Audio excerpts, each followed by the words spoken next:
Monsieur le Président Jean-Marie Bonnemer, Mesdames et Messieurs, je veux tout d'abord vous exprimer mon regret de ne pouvoir être présent parmi vous à l'occasion de votre congrès à Pau.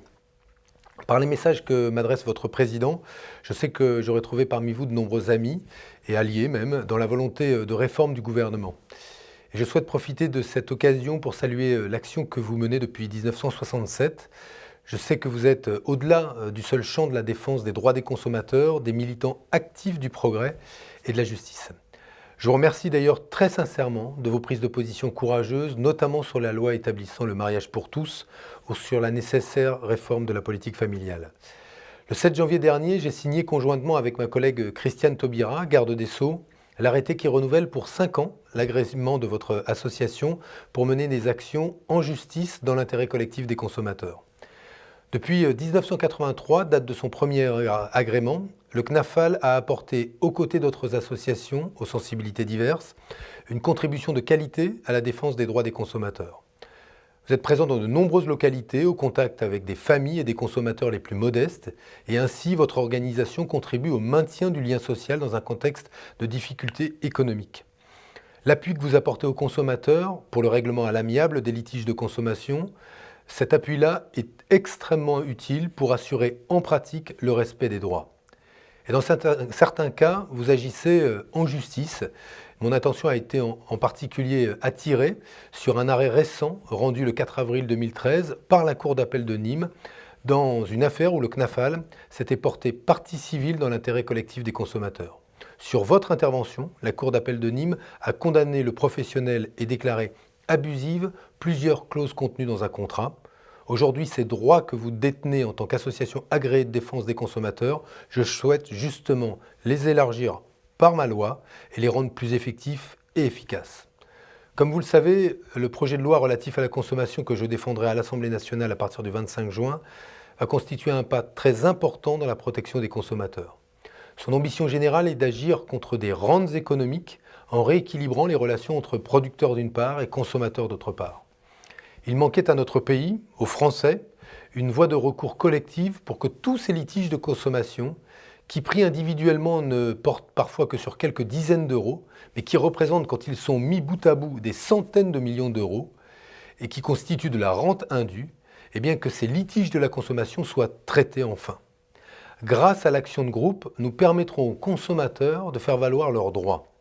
Il manquait aussi un registre national qui soit un outil de responsabilisation des prêteurs, de ceux qui vous prêtent de l'argent, notamment aux ménages les plus modestes. Et alors que les Français sont justement rendus plus vulnérables par la crise économique, je considère qu'il faut mettre fin à l'organisation d'une forme de solvabilité factice au profit des seuls organismes de crédit. Ce sera la fin de ces pratiques avec la création du registre national des crédits aux particuliers, en dépit de tous les conservatismes et des oppositions même assez franches que j'ai rencontrées pour mettre en place ce registre. Il manquait aussi aux Français des mesures de protection face à des contrats qui sont parfois abusifs ou des pratiques trompeuses.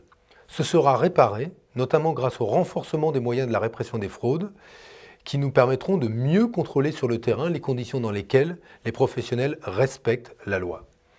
Il manquait encore un dispositif qui vienne protéger nos savoir-faire, le produire en France, l'excellence et les qualités de nos produits.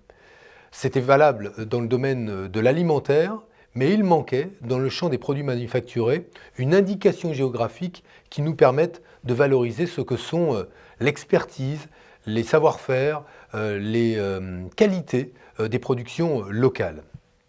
Enfin, il nous fallait une orientation réelle de nos industriels et de nos producteurs pour la fabrication de biens conçus durablement, afin de casser la spirale du tout jetable au prix le plus bas, qui ne nous apporte au bout du compte aucun bénéfice ni économique, ni social, ni environnemental. C'est notre engagement dans la lutte contre l'obsolescence programmée.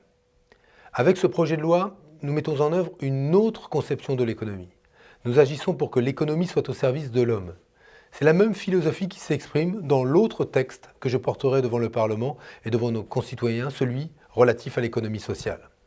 La crise économique que nous subissons depuis 2008 contribue à changer le regard d'un très grand nombre de nos compatriotes sur l'économie, à tel point que les alternatives à l'économie capitaliste, jusqu'ici considérées comme marginales, font désormais figure de nouveaux modèles à suivre et à développer.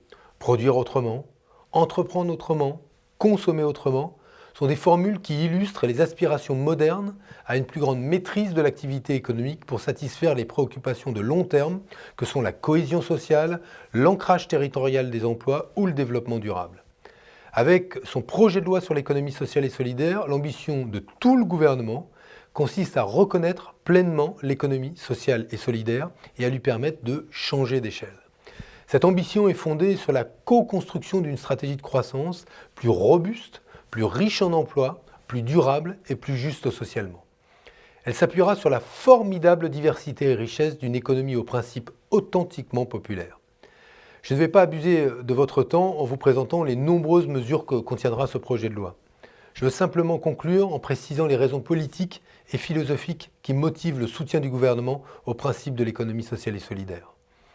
La souche de l'économie sociale et solidaire, c'est l'aspiration universelle à la démocratie.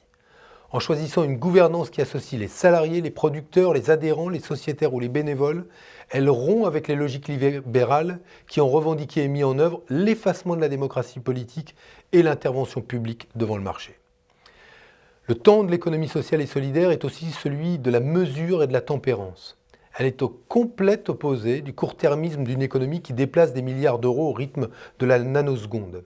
Elle est à l'opposé radical d'une économie financière qui récompense le vice et la cupidité.